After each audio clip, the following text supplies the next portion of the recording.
Hi, everyone. So today is day 18, and today's mantra is imagine. I wanted to share something with you. Um, this new book, The Power of 8 Billion, came as a direct result of imagining. So I was going to be promoting my book, Put Your Money Where Your Heart Is. I had an interview with Felicia Tomasco, who is the editor in chief of LA Yoga Magazine. And we were going to go and do this live video recording, which you can watch. It's on my channel. And I was trying to figure out a way to spin it because it was right during COP26, and it was very clear that the leaders were not going to make agreements that were going to do what we really need them to do. And it was depressing for anybody who was watching the news, but I was trying to figure out if there was a way for it to be positive, not Pollyanna, stupid, ignore the problem, but more like, well, what can we do? How could we actually make it work? Right. And that's when the whole thing came in flying from outer space. Now, whatever you believe about imagination, whether you think it's divine or not, definitely there are some techniques that can help you access it. Um, One is I had already tilled the soil on sustainability for 20 years.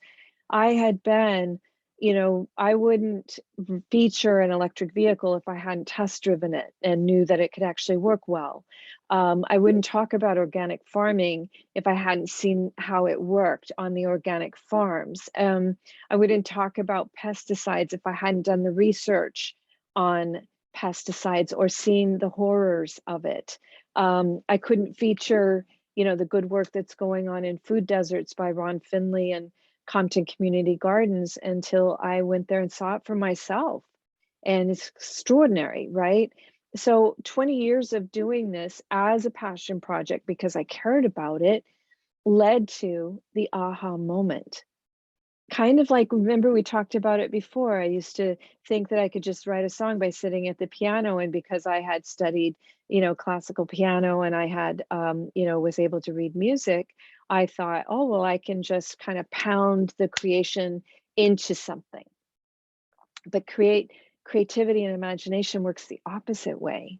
It works by experiencing things. So when we talk about having gratitude for our home planet, it's very easy to understand why people don't have gratitude because they don't even know her, right? If all we do is race from our home pod to our school or work pod to our restaurant or grocery store pod and then back again, kids don't even know where their food comes from. It's one of the aha moments that I had when I interviewed Ed Moore, the eco coordinator for Damer's First School, and they've won a massive amount of awards because when their eyes get opened, and first of all, kids are going to love more hands-on learning, right? But when their eyes get opened, it's like it's remember how we talked about shining, switching on the light, that sort of thing, and we just have to remind our adults to be kids again and to be inquisitive and to put some of two and two together and believe it. If it's science based, don't, have a lot of doubt if it's politically motivated or if it's something. And again, a lot of the things that I see that are completely intended to spread misinformation or to get you looking in the wrong direction so that you don't see what's really going on. There you don't say advertising counsel by, the meat industry or the fossil fuel industry. They don't say that, right? They, whenever foreign governments try to influence our elections, they don't say, hey, this is Iran here. They try to pose as and infiltrate existing groups and, influence, right? So there's a lot of ways that people can be misled. But one way that people are not going to be misled is through direct experience with Mother Nature. So I just say, let's lean into imagination, and that is going to require in a day in nature. So that's the action today, is to get to know our home planet better. And if you're working today, then plan it for some time over the next 7 days. Make sure that it's something that is going to be at least half a day, if not the entire day. Like, can you go to a mountain hiking area and take a picnic lunch with you? Um, just go do something that is going to be non-linear, not normal for your day, not inside, that's going to have you outside experiencing nature. And then we're going to start imagining how we can communicate better with her, how we can honor.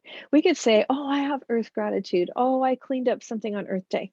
But the truth is, we haven't shown our home planet that we love her.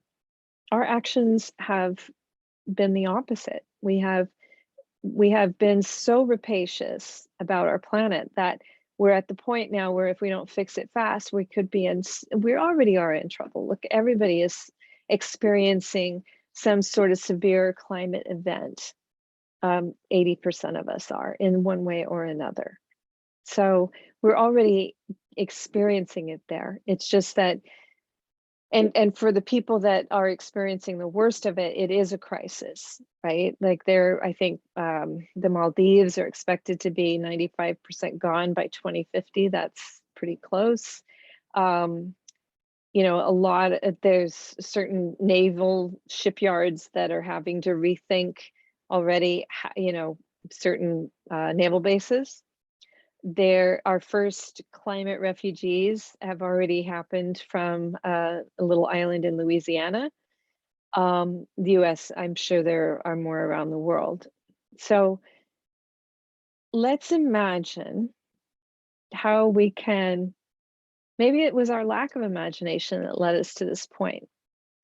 Maybe let's imagine what the power of 8 billion people reducing their carbon footprint by 30% this year with smarter choices, and maybe some dramatic changes in lifestyle that actually turn out to be blessings in disguise.